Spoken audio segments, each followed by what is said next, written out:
PhD. Saya lulus S3 di Chinese Culture University, Department International Business Administration. Saat ini saya adalah dosen Universitas Airlangga yang ditugaskan mengajar di Fakultas Ekonomi dan Bisnis Universitas Airlangga, Departemen Akuntansi. Selama bertugas, ada beberapa hal terkait pengajaran yang perlu mendapat perhatian. Salah satu permasalahan tersebut adalah masih banyak mahasiswa yang belum bisa mengimplementasikan pengetahuan teoritisnya ke dalam dunia praktik.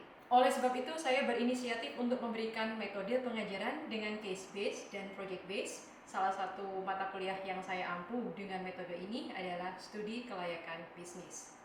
Mata kuliah ini memiliki tujuan pembelajaran agar mahasiswa memiliki pengetahuan dan keterampilan dalam mengidentifikasi kesempatan usaha dengan menggunakan metodologi dan teknis yang sistematik sehingga rencana bisnis tersebut dapat ditentukan kelayakannya ditinjau dari aspek ekonomi, marketing, aspek teknis, aspek sumber daya manusia dan alam, dan aspek organisasi manajemen, aspek keuangan, serta aspek hukum. Secara garis besar, pada pertemuan 1 sampai dengan 7, mahasiswa akan diberi teori terkait aspek internal dan eksternal yang harus dipertimbangkan dalam mengevaluasi kelayakan sebuah bisnis. Sedangkan pada pertemuan 8 sampai dengan 14, mahasiswa diminta membuat proyek atau bisnis atau mengembangkan bisnis yang sudah ada menjadi lebih baik. Bisnis yang dirancang harus memperhatikan dan menganalisis semua aspek yang dipelajari pada saat pertemuan sebelum UTS. Secara rinci, pada pertemuan pertama, kelas akan membahas tentang pengantar terkait studi kelayakan bisnis serta penyusunan laporan studi kelayakan. Di sini, kelas akan dibagi menjadi beberapa kelompok karena akan ada tugas mingguan yang harus mereka kerjakan secara individu maupun secara kelompok. Di minggu kedua, akan membahas studi kelayakan bisnis ditinjau dari aspek pasar dan pemasaran. Minggu ketiga akan membahas studi kelayakan bisnis ditinjau dari aspek teknis dan teknologi. Di minggu keempat akan berkaitan dengan aspek sumber daya manusia, sumber daya alam, dan manajemen. Di minggu kelima akan membahas studi kelayakan bisnis ditinjau dari aspek keuangan. Di minggu keenam akan membahas tentang studi kelayakan bisnis ditinjau dari aspek ekonomi dan aspek risiko. Serta di minggu ke-7 akan membahas tentang studi kelayakan bisnis ditinjau dari aspek sosial, lingkungan, dan hukum.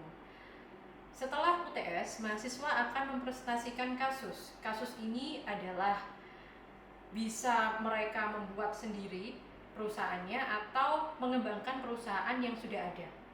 Dari situ, mahasiswa akan mempresentasikan setiap minggunya terkait dengan di minggu ke-8 mereka akan membahas tentang profil perusahaan yang mereka buat atau yang mereka kembangkan dari perusahaan yang sudah ada. Kemudian membahas studi kelayakan bisnis ditinjau dari aspek pasar dan pemasaran pada perusahaan mereka. Di minggu ke-9 mereka akan membahas aspek teknis dan teknologi dari perusahaan yang mereka bahas. Di minggu ke-10 aspek SDM, SDA, dan manajemen dari perusahaan mereka. Di minggu ke-11 mereka akan membahas tentang aspek keuangan bagian pertama. Karena aspek keuangan ini cukup banyak, jadi akan dibagi menjadi 2 pertemuan. Mereka akan membahas di bagian pertama untuk aspek keuangan dari perusahaan mereka, sedangkan di bagian kedua sisanya akan dibahas di pertemuan ke-12. Di pertemuan ke-13 mereka akan membahas tentang aspek ekonomi dan aspek resiko, sedangkan di minggu terakhir akan membahas aspek sosial, lingkungan, dan hukum yang mempengaruhi perusahaan yang mereka buat. Capaian pembelajaran pada mata kuliah ini adalah setelah menempuh mata kuliah ini, mahasiswa diharapkan dapat menginternalisasi semangat kewirausahaan melalui pembuatan rencana bisnis, mampu mengambil keputusan secara tepat dalam konteks penyelesaian masalah di bidang kelayakan bisnis berdasarkan hasil analisis informasi dan data keuangan serta non-keuangan, mampu mempresentasikan informasi dan mengemukakan ide dengan jelas, baik lisan maupun tertulis, tentang analisis hasil bisnis serta rencana bisnis selama beberapa tahun. Mahasiswa mampu menganalisis konsep teoritis terkait akuntansi dan kelayakan bisnis berdasarkan rasio-rasio dan informasi non-keuangan lainnya, serta mahasiswa mampu menyajikan hasil analisis atas informasi keuangan dan non-keuangan untuk pengambilan keputusan berbasis bisnis dan peningkatannya secara sistematis. Metode pembelajaran pada mata kuliah ini adalah kuliah tatap muka maupun daring, karena semester ini sudah mulai daring, sudah mulai luring, maka kuliah dilakukan secara luring di kelas, dan mahasiswa merangkum materi untuk pertemuan sebelum UTS. Kemudian mahasiswa akan mempresentasikan studi kasus dari perusahaan yang mereka pilih atau yang mereka bangun sendiri. Kemudian mahasiswa melakukan presentasi, dan dalam presentasi itu mereka akan melakukan diskusi. Adapun sistem penilaian dari mata kuliah ini dibagi menjadi 3 item penilaian. Yang pertama adalah ujian tengah semester, ujian akhir semester, dan presentasi serta tugas. Untuk ujian tengah semester bobotnya adalah 40%, ujian akhir semester 40%, sedangkan presentasi dan tugas yang mereka lakukan setiap minggu adalah 20%. Adapun ketentuan di tugas di minggu kedua sampai dengan 7, ini adalah tugas individu, yaitu di pertemuan sebelum UTS. Mahasiswa akan membuat ringkasan terkait topik yang dibahas pada pertemuan yang bersangkutan setiap minggunya. Kemudian ringkasan dibuat dan disubmit sehari sebelum berlangsungnya kuliah. Sedangkan untuk tugas di minggu setelah UTS, yaitu minggu 8 sampai 14, mahasiswa dibagi menjadi 4 kelompok atau menyesuaikan dengan jumlah mahasiswa yang ada. Kemudian setiap kelompok akan memilih satu dari industri berikut yang terdiri atas perbankan, asuransi, barang konsumsi, perhotelan, otomotif, kosmetik, dan hiburan. Kemudian tiap kelompok akan membuat ide bisnis baru atau mengembangkan yang sudah ada berdasarkan industri yang telah dipilih. Kemudian mereka akan menganalisis dan mempresentasikan hasil bisnis analisis mereka dalam bisnis plan di setiap minggunya, menyesuaikan dengan materi yang akan dibahas. Untuk referensi wajib adalah Manual for Preparation of Industrial Feasibility Studies. Juga ada buku dari Yaakob Ibrahim dengan judul Studi Kelayakan Bisnis. Adapun penilaian tersebut didasarkan pada beberapa poin, yaitu yang pertama sikap, kedua kualitas materi, yang ketiga kerjasama tim, keempat ketepatan waktu, kelima sesi tanya jawab, dan kesimpulan. Hari ini adalah pertemuan ke-10 di mana mahasiswa mempresentasikan rancangan bisnis mereka dilihat dari aspek sumber daya manusia. Pengelolaan SDM sangat penting bagi berjalannya sebuah bisnis. Oleh sebab itu, setiap kelompok akan menjelaskan terkait SDM yang ada di perusahaan mereka. Setelah pertemuan ini berakhir, mahasiswa mendapat kejelasan bagaimana SDM yang sesuai dengan perusahaan mereka, serta bagaimana mengelolanya. Sebelum kelas berakhir, mahasiswa diingatkan bahwa untuk pertemuan selanjutnya akan dibahas terkait aspek keuangan. Berikut adalah perkuliahan pada minggu ke-10. Bismillahirrahmanirrahim. Assalamualaikum warahmatullahi wabarakatuh. Selamat petang teman-teman semuanya. Hari ini kita akan membahas lanjutan dari minggu lalu. Di pertemuan 10 ini kita akan membahas tentang aspek sumber daya manusia. Minggu lalu kita telah membahas aspek teknologi, bagaimana teknologi di sekitar kita atau apa teknologi yang diperlukan oleh perusahaan yang kita susun gitu ya, yang kita bangun di masing-masing kelompoknya teman-teman. Kemarin ada kosmetik dan juga terkait dengan bioskop ya, dan teknologi apa yang digunakan. Untuk minggu ini kita akan bahas tentang sumber daya manusia. Sebenarnya sumber daya yang bagaimana yang kita butuhkan atau yang dibutuhkan oleh perusahaan teman-teman yang memang terkait dan apa ya istilahnya bisa mendukung kemajuan dari perusahaan teman-teman. Karena ada perusahaan itu yang capital yang modalnya manusia itu harus baik atau harus unggul. Ada yang sebenarnya tidak butuh ke skillful pegawai saja gitu, tapi butuh dana yang banyak. Kalau skillnya ya biasa-biasa aja, it's okay gitu. Jadi kita akan bahas itu hari ini. Semua akan presentasi dan kita mulai dari kelompoknya Anissa. Oke, silakan Anissa, waktu dan tempat dipersilahkan. Saya izin share screen ya, Bu. Oke, silakan. Baik, selamat malam Bu Alvin dan teman-teman semua. Malam ini kelompok dari Franchise for Coffee, saya dan Kanisa ingin mempresentasikan aspek SDM dan manajemen. Ada beberapa aspek di sini. Yang pertama, perencanaan manajemen. Jadi perencanaan manajemen di Franchise for Coffee ini terbagi menjadi 3. Yang pertama, rencana jangka pendek, jangka menengah, dan jangka panjang. Untuk rencana jangka pendeknya sendiri, target kami yaitu membuka gerai kedai kopi di Jalan Dharma Husada nomor 67, Pacar Kembang, Tambak Sari, Surabaya. Lalu rencana jangka menengah, kami ingin memperluas ekspansi ke berbagai daerah di Indonesia dan terus melakukan inovasi. Dan yang terakhir, rencana jangka panjang, tujuan dari franchise Vera Coffee ini menguasai dan memimpin persaingan pasar kedai kopi di industri F&B. Lalu selanjutnya terdapat perkiraan anggaran dana. Anggaran dana yang dibuat di sini terbagi menjadi 2, yaitu peralatan dan biaya per bulan. Contoh dari peralatan anggaran dana di sini ada kompor, tabung gas, mini burner, French press, mesin espresso, microwave, dan lain-lain yang dibutuhkan untuk berjalannya operasional kafe. Lalu selanjutnya ada biaya per bulan. Di komponen biaya per bulan ini terdapat biaya listrik, air, telepon, sewa tempat, dan gaji karyawan. Lalu total biaya yang dibutuhkan di sini perkiraan proyeksinya sebesar 379.890.000. Selanjutnya terdapat bentuk badan usaha. Jadi bentuk badan usaha Fore Coffee ini merupakan perseroan terbatas atau yang biasa disebut PT. Jadi Fore Coffee dalam PT disebut PT Fore Coffee. Selanjutnya terdapat prosedur operasi standar. Di sini terdapat jam-jam operasi standar yang harus dilakukan oleh karyawan.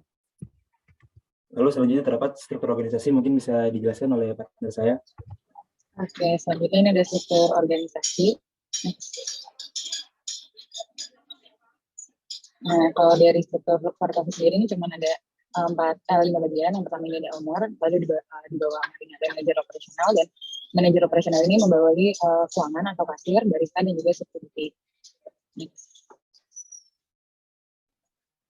Nah, dari masing-masing struktur tadi ada desk-nya masing-masing. Kalau dari manajer operasional ini melakukan pengawasan operasional, memberikan arahan terhadap kegiatan operasional dan bertanggung jawab terhadap jalannya operasional, dan membuat jadwal kerja dan laporan keuangan. Nah, barista ini membuat kopi sesuai dengan standar rezekinya, mengurus inventory dan peralatan terkait pembuatan produk, dan memberikan pelayanan yang baik kepada tamu sesuai dengan SOP. Lalu ada keuangan atau kasir. Di sini tugasnya itu menghitung hasil penjualan dalam sehari dan memberikan pelayanan yang baik kepada tamu sesuai dengan SOP. Dan terakhir ada security. Tugasnya itu melakukan tindakan preventif dalam hal keamanan. Nah, ini mengontrol lalu lintas dengan mengarahkan para konsumen yang membawa kendaraan, melengkapi laporan, dan mencatat pengamatan informasi kejadian dan kegiatan pengawasan. Selanjutnya, ini dia kualifikasi dari masing-masing strukturnya. Yang pertama, kualifikasi untuk manajer operasional ini kan minimal sarjana pada khususnya diutamakan untuk jurusan manajemen, memiliki pengalaman minimal 5 tahun di bidang sejenis di F&B, lalu memiliki jiwa leadership yang baik, tanggung jawab, dapat berkomunikasi secara lisan bahasa Indonesia maupun bahasa Inggris, dapat mengoperasikan dalamnya mau perempuan atau laki-laki dengan pendidikan minimal SMA atau SMK dan sederajat, pengalaman kerja minimal 2 tahun di bidang ini, berpenampilan menarik, ramah, disiplin, dan bertanggung jawab. Untuk kasirnya, ini kualifikasinya ini jenis kelaminnya perempuan dengan usia minimal 20 tahun, latar belakang pendidikan minimal SMA atau SMK dan sederajat, berpenampilan menarik, disiplin dan bertanggung jawab, dapat berkomunikasi dengan baik dan ramah, rajin dan jujur, dan dapat mengopaskan efek aktif.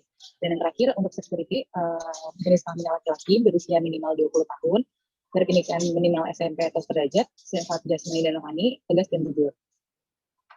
Nah, untuk perencanaan SDM dari Fore Coffee sendiri, jadi di sini kita tuh punya 7 pekerja, jadi 4 diantaranya itu merupakan barista, 1 orang lainnya kasir, 1 orang dan 1 orang security. Nah, untuk barista ini tuh jadi dibagi dengan sistem shift. Jadi yang pertama itu dari jam 8 sampai jam setengah 4, yang kedua ini dari jam setengah 4 sampai tutup yaitu jam 11 malam. Untuk gajinya sendiri, untuk barista dan kasir ini sebesar Rp3.750.000 dan security-nya ini sebesar Rp3 juta per bulannya. Nah, jadi untuk pembayaran gaji ini akan diberikan pada akhir bulan sesuai dengan nominalnya, dan masing-masing dari karyawan, baik barista, kasir maupun security ini dapat fasilitas berupa ruang tempat istirahat yang nyaman di Fore Coffee dan mendapatkan jatah cuti sebanyak 7 hari dalam setahun. Mungkin sekian dari kami. Apakah ada tanggapan, pertanyaan dari Bu Alvin ataupun dari teman-teman? Baik, terima kasih Anissa dan Faris ya. Faris apa Naufal? Faris ya. Oke, silakan teman-teman ada tanggapan terkait dengan SDM-nya Fore Cafe ya, Fore Cafe. Ada tanggapan? Atau saya mulai dulu? Baik, saya ada sedikit komentar terkait dengan struktur organisasinya. Coba ke struktur organisasi, Anissa dan Faris. Ya, di sini ada owner, manajer operasional, keuangan atau kasir, barista, dan security. Bayangan saya, barista itu bagian yang masaknya ya, yang bikin minumannya kan begitu ya. Iya Bu, betul. Untuk menyajikannya ke meja pelanggan menggunakan barista juga kah atau ada karyawan lain jadinya nanti? Sebenarnya kalau kita tuh sistemnya lebih ke self service gitu Bu. Jadi nanti yang ngambil itu dari customer-nya sendiri. Jadi kayak kita panggil aja. Jadi mereka tinggal ngambil. Oke, baik. Kemudian untuk ini petugas bersih-bersihnya. Karena ini sistemnya self service, jadi sebenarnya kita tuh kan kayak jatuhnya kayak secara tidak langsung kayak udah menyediakan tempat sampah ya Bu, dan kita kan nggak pakai piring yang perlu dicuci dan segala macam, jadi kayak sampahnya tuh nggak bisa dari customer ini udah langsung dibuang gitu Bu. Walaupun emang belum dibuang dan belum dibersihkan, ini dari baristanya sendiri Bu. Oke, baik. Mau konfirmasi itu karena setahu saya kalau restoran nanti kan ada yang melayani, ada yang nganterin ke customer and so on gitu. Itu enggak ada berarti ya. Jadi kaitannya customer langsung ke baristanya untuk pesan-pesan, kemudian nanti dipanggil dan langsung ke kasir untuk bayar-bayarnya gitu. Untuk kasir kualifikasinya tidak perlu seorang akuntan kah? Enggak sih Bu, kalau menurut kami. Nggak usah ya, tidak perlu ya. Oke. Terus yang ngitung nanti untung rugi dan sebagainya, manajer operasional apa keuangan? Atau bagian kasir? Lebih ke manajer operasional ya Bu. Coba ke job desk-nya manajer operasional.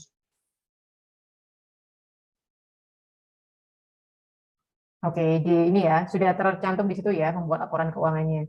Karena memang kan tidak boleh ya, seorang kasir juga menyajikan laporan keuangan kan nggak boleh. Urusannya nanti bisa berabe, kan untuk internal control juga bahaya kalau itu dilakukan oleh satu orang. Gitu. Oke, silakan ada tambahan lagi teman-teman. Ada tambahan yang mau ditanggapi dari presentasinya Anissa dan Faris? Ada pelatihan tidak buat baristanya nih Anissa atau Faris? Atau dari kualifikasi itu ya sudah diambil mentah-mentah mereka bisanya apa terus kita minta mereka untuk bikin gitu. Coba ke kualifikasi barista. Kualifikasi barista. Jadi sebenarnya kalau dari kualifikasi ini kita kan nyari yang udah punya pengalaman di bidang serupa selama 2 tahun ya Bu. Jadi untuk pelatihan paling kayak sebagai penyesuaian aja sih Bu, sama seperti karyawan lainnya, baik dari kasir ataupun security ini kayak tetap ada masa orientasinya itu kayak penyesuaian dan pengarahannya aja. Tapi kalau misalnya kayak pelatihan untuk baristanya sih dari kami nggak Bu, karena kami juga nyari yang udah punya pengalaman. Oke, baik. Kemudian apa ya? Dengan gaji segitu, ini sudah sama dengan yang ada di pusat atau kira-kiranya kalian aja nih gajinya segitu? Kan cabang kan ya ini rencananya ya, ceritanya ya. Iya, franchise Bu. Sebenarnya kalau dari kami ini masih kira-kira sih Bu. Belum, maksudnya kami nggak tahu dari pusatnya berapa. Jadi ini kira-kira. Oke, untuk ukuran Surabaya sudah cukup tinggi ya itu ya. Rasanya udah lebih dari PNS nih gajinya segitu. Coba ke gaji. Di agak akhir tadi kayaknya ya. Oke, 3750 per bulan. Ini hitungannya 8 jam kerja ya. Rasanya tadi 8 jam kerja, sekitar 7,5-8 jam kerja. Oke. Segitu untuk security-nya 3 juta. Oke, baik. Ada tambahan teman-teman yang lain? Apa sudah jelas?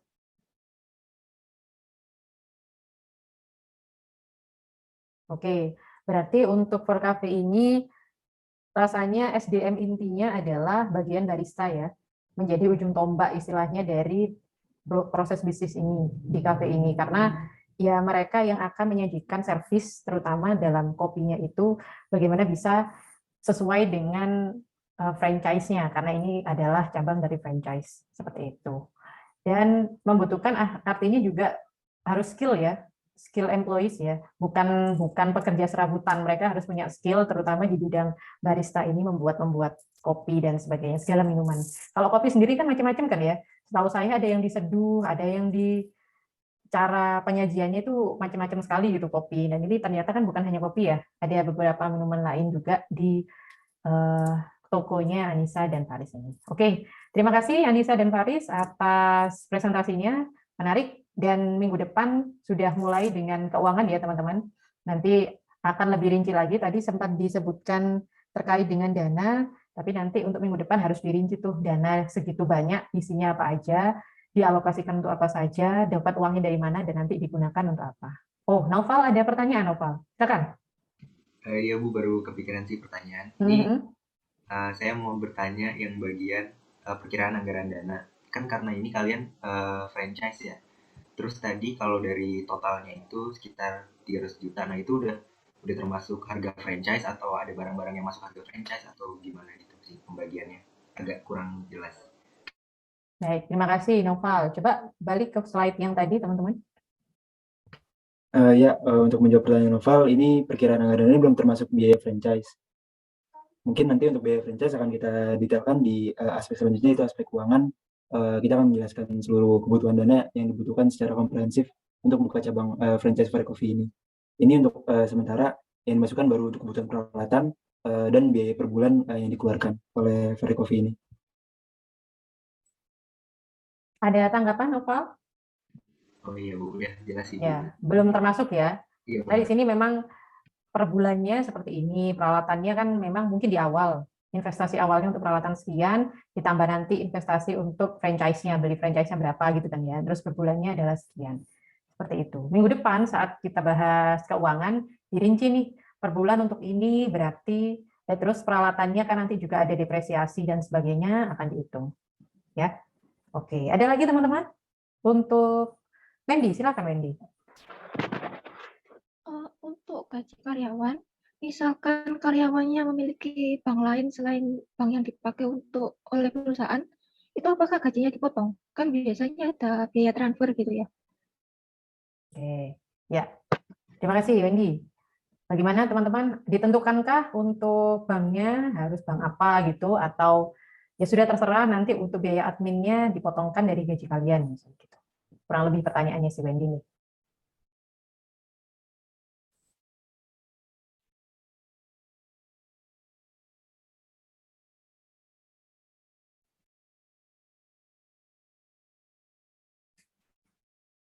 Kalau dari kami paling supaya nggak ada biaya admin yang terpotong gitu Bu, di awal kami meminta karyawan kami untuk menggunakan bank tertentu gitu Bu. Jadi kayak mereka buat rekening baru atau yang diberikan nomor rekening kami itu yang bank yang kami tentukan itu Bu.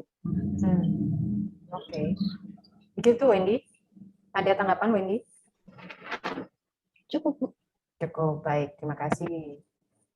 Cukup ya? Ada lagi Kak? Oke, cukup. Terima kasih Faris dan Anissa, bisa stop share. Kita lanjutkan ke presenter berikutnya. Oke, saya simpulkan ya teman-teman untuk materi kita hari ini. Jadi kita sedang membicarakan tentang manajemen dan sumber daya manusia. Oke, tadi sempat disampaikan oleh kelompok kedua terkait dengan planning, organizing, actuating, dan controlling. Itu memang menjadi dasar dalam kita melakukan manajemen, terutama manajemen sumber daya manusianya. Yang pertama adalah planning. Planning itu kita mau ngapain sih? Kita ini fokusnya perusahaan pada apa? Kita ini mau tujuan perusahaannya seperti apa? Dari tujuan itu kita akan organizing, memposisikan atau memberikan orangnya. Kalau kita mau ini, kita butuh posisi ini, kita bentuk struktur organisasinya, kita butuh orang seperti ini, kita taruh di sini, kita taruh di sini, taruh di sini. Nah, di sini adalah proses rekrutmen penting. Karena kalau kita tahu tujuannya kita apa, kita tahu tugas yang harus dikerjakan apa, maka kita butuh orang-orang yang bisa melaksanakan tugas. Dan ini adalah fungsi dari rekrutmen. Harus benar nih rekrutmennya, kriterianya harus benar, orang yang dipilih harus sesuai. Gitu. Nah, kemudian activating ya sudah dilaksanakan sesuai dengan job desk-nya. Tadi hampir semuanya sudah menampilkan job description dari masing-masing posisi karena memang sesuai dengan kerjaan mereka di cafe, di hotel, di manufacturing makeup, kemudian di bioskop. Mereka punya tugas masing-masing, mereka punya job desk masing-masing. Dan yang terakhir adalah controlling. Controlling ini pengawasan. Pengawasan jika sesuai maka kita beri yang sesuai, jika tidak sesuai maka mungkin ada punishment dan sebagainya. Yang terakhir kita bahas tadi. Karena kaitannya dengan kompensasi ya teman-teman, atau remunerasi atau penggajian juga. Kalau dia sudah sesuai maka kita kasih reward yang sesuai. Itu harus. Kita tidak boleh menghardi. Kita tidak boleh menyiksa orang gitu. Dipaksa kerja tapi tidak dikasih apa-apa, itu nggak boleh ya. Kemudian tadi di kelompok terakhir juga disebutkan ada tunjangan atau bonus, itu sangat memotivasi teman-teman. Jadi misalnya di luar gaji ada bonus, itu akan sangat membantu karyawan untuk berkinerja lebih baik. Mungkin itu juga bisa dilakukan di kelompok yang lain ya. Teman-teman yang lain juga bisa melakukan hal tersebut. Selain gaji juga ada bonus lainnya seperti itu. Rasanya itu, kemudian yang penting dan rasanya tapi tidak dibahas sama sekali di masing-masing kelompok adalah ethics. Ya, jadi rasanya belum dibahas ya. Tidak ada kelompok yang membahas tentang etika. Jadi karena SDM ini kaitannya dengan manusia, dengan orang gitu, maka ethics dalam berbisnis, ethics dalam bersosialisasi, ethics dalam bekerja itu juga harus ditegakkan, harus ada gitu. Misalnya dia melanggar etika, mungkin tidak langsung di PHK, tidak seperti itu, tapi ada peringatan atau ada teguran dan semacamnya. Karena kalau ada yang tidak beretika saat bekerja, itu yang lain juga terganggu gitu ya teman-teman ya. Orang ini kok ngeselin banget sih, orang ini kok seperti ini dan seperti itu, dan itu akan mempengaruhi kinerja keseluruhan dari perusahaan. Oke, jadi jangan lupa ethics juga harus disematkan dalam manajemen seperti itu. Oke, rasanya itu untuk materi kita hari ini teman-teman. Terima kasih sudah berpresentasi dengan sangat baik. Semuanya sudah memenuhi diskusi ya, saling melengkapi bahwa semua bahasan sudah kita bahas, dipresentasikan dengan baik. Dan untuk minggu depan kita akan bahas tentang keuangan, faktor keuangan, aspek keuangan, dan di sini teman-teman saya harapkan bisa melakukan prediksi atau istilahnya simulasi keuangan 5 tahun ke depan. Oke, bisa dibayangkan? Sehingga misalnya tahun ini teman-teman sudah mulai buka perusahaannya, maka akan butuh investasi. Investasinya butuh berapa, dari mana, misalnya modal sendiri atau utang, gitu. Kemudian di tahun pertama mungkin teman-teman kasnya minus, it's fine. Oke, misalnya kasnya minus, it's okay, karena memang baru rintis tahun pertama. Tapi di tahun kedua kira-kira seperti apa, tahun ketiga seperti apa, sampai di tahun kelima. Nanti baru teman-teman lakukan analisis, misalnya rasio apapun gitu ya, rasio apa, silakan ditentukan. Seperti itu, dan dianalisis interpretasinya bagaimana. Jelas instruksinya untuk minggu depan? Bayangannya seperti ini teman-teman. Kita sudah bahas tentang teknologi, kita sudah bahas tentang sumber daya manusianya. Dari modal-modal yang kita dapat ini, terus kita sekarang bahas modal uangnya.